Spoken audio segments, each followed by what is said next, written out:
تو اتنا لمبا بل آتا ہے کہ انسان سوچنے لگتا ہے کہ میں کہاں چلا گیا تھا. یہی ہے نا جی. ڈاکٹر نے 8 گھنٹے کی آکسیجن دی تو ہزاروں وصول کر لیا ہے نا, ہے نا. اللہ تعالیٰ نے پوری زندگی آکسیجن ہمیں فری میں. کچھ مانگا؟ بولو تو کچھ مانگا اللہ نے؟ مجھے بتاؤ تو صحیح, کچھ مانگا اللہ نے؟ کچھ نہیں. یہ زمین اللہ نے دی ہے چلنے کی, آسمان کا صاحبان. میرے بھائی جب سوتے ہو نا تو یہ کیڑے مکوڑے ہمارے ناک اور کان میں نہیں جاتے. 99% لوگوں کے کان میں کیڑے مکوڑے, حالانکہ کیڑے کی فطرت ہے کہ جب سوراخ دیکھے گا تو اس میں گھس جائے گا. کیوں نہیں جاتے پتہ ہے؟ 60 فرشتے ہر انسان پر اللہ نے حفاظت کے لیے مقرر کر رکھا. ناک اور کان میں کیڑے بھی نہ جائے میرا اللہ بچاتا ہے. سوچو تو صحیح نہیں, غور کرو. گھر سے نکلتے ہو نا اللہ کا نام لے کر, 2 فرشتے حفاظت کے لیے مقرر کرتا ہے جب تک گھر پر لوٹ نہیں جاتے. ماں کے سینے میں دودھ کس نے پیدا کیا؟ پیدا ہونے سے پہلے اللہ نے. اور سینے میں دودھ پیدا کرنے کے بعد ماں کے دل میں ممتا بھی پیدا کی کہ اس کو پلا. اگر اللہ نفرت پیدا کرتا تو درجنوں عورتیں ایسی ہیں جو اپنے بچوں کو چھوڑ کے ہاسپٹل ہی میں بھاگ گئی. اگر ہماری ماں بھی چھوڑ کے بھاگ گئی ہوتی تو عزت کے ساتھ ایسے بیٹھتے یہاں. تو اس ماں کے دل میں کس نے پیار دیا؟ خود سردی میں ہمارے پیشاب پہ سوتی رہی اور ہمیں گرم بستر پہ سلایا. کس نے پیار دیا اس کے دل میں؟ اللہ نے. کھڑے ہونے کی طاقت کس نے دی؟ جاؤ لنگڑوں سے پوچھو پیر کی قیمت کیا ہوتی ہے. جاؤ پوچھو. جتنی بے وفائی کرنا ہے میرے اللہ کے ساتھ کر لو, ایک دن اللہ کی عدالت ہے. اندھوں سے پوچھو آنکھ کی قیمت کیا ہوتی ہے. اگر اللہ آنکھ چھین لے اربوں خربوں روپے بھی دے کر کے تم اخیارے نہیں ہو سکتے. اسی کی دی ہوئی آنکھوں سے اسی کی نافرمانی اس کے نبی کے دل پہ کیا گزرتی ہوگی؟ سوچو تو صحیح. جا کر کے پوچھو زبان کی قیمت کیا ہوتی ہے, جس کی آواز نہیں نکلتی, جس کو منہ نہیں ہے. اتنی ساری نعمتیں لے کر بیٹھے ہو, پھر اس سے بے وفائی. اقبال نے کہا تھا بتوں کو تجھ سے امید, بتوں سے تجھ کو امیدیں, خدا سے نامی دی, مجھے بتا تو صحیح اور کافری کیا ہے. کفر کس چیز کا نام ہے؟ کہتے ہو اللہ نے ہمیں دیا کیا؟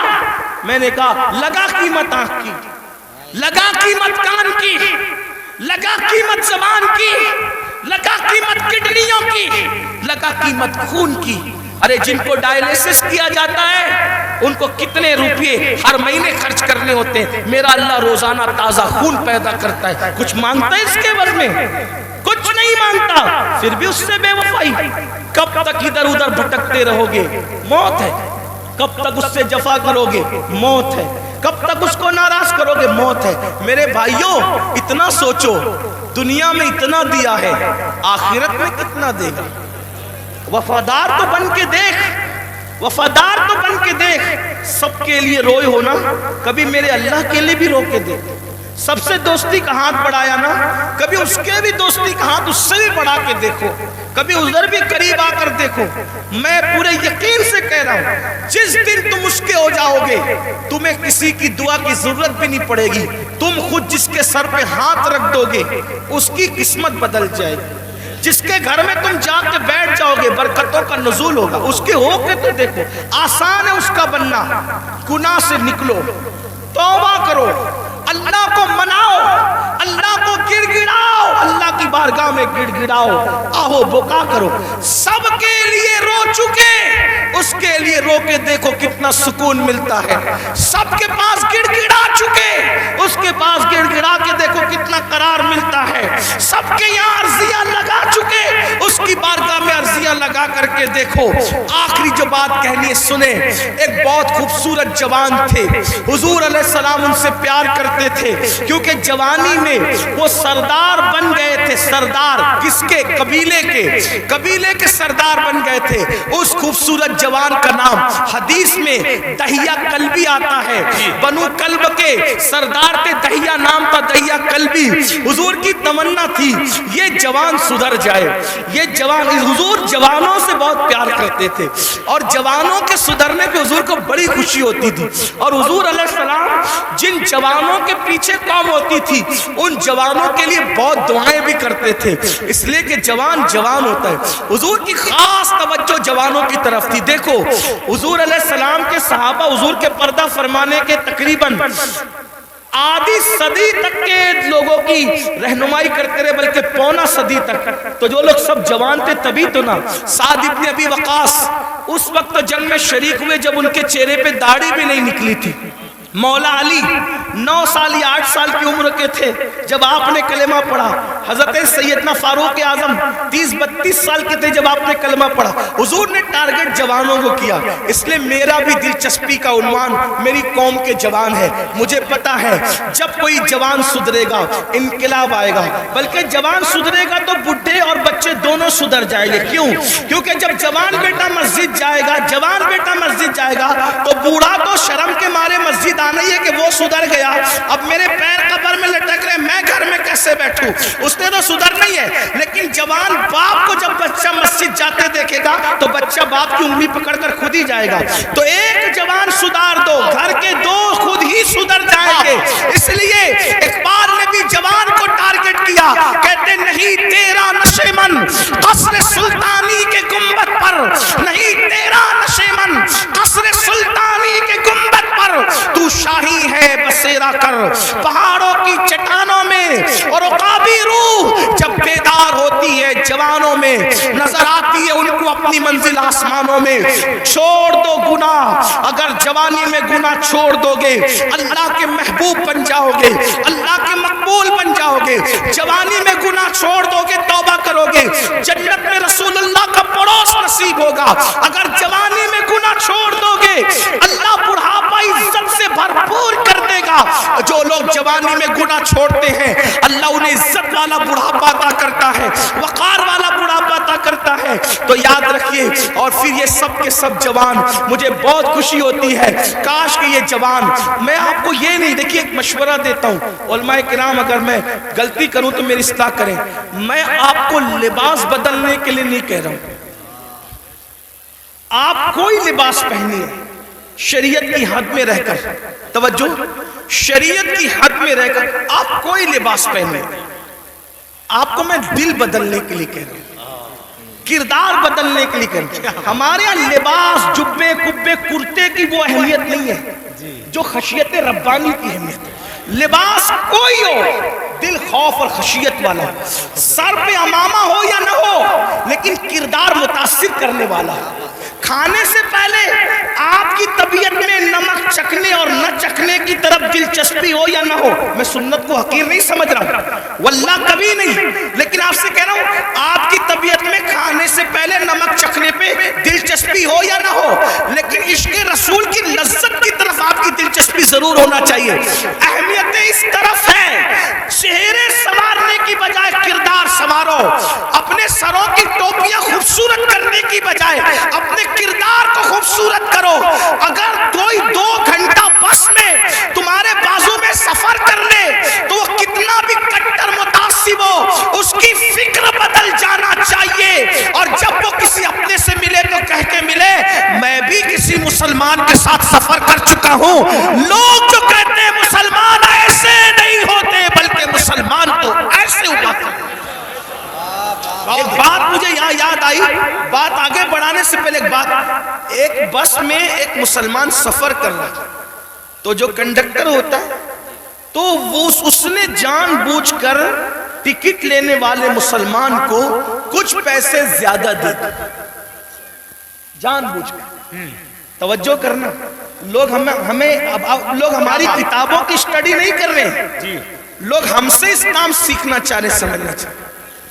اگر آپ اس نیت سے سدھر کے رہو، آپ اس نیت سے سدھر کے رہو کہ کم از کم میری وجہ سے کوئی اسلام سے بدظن نہیں ہونا چاہیے، یہ سوچ کے سدھر جاؤ میرے بھائی. اور اگر آپ کی وجہ سے کوئی اسلام سے بدظن ہوگا یہ وہ نقصان ہے کہ قیامت تک اس نقصان کا خمیازہ بھگتنا پڑے گا. اس لیے کردار کے دھنی بنو.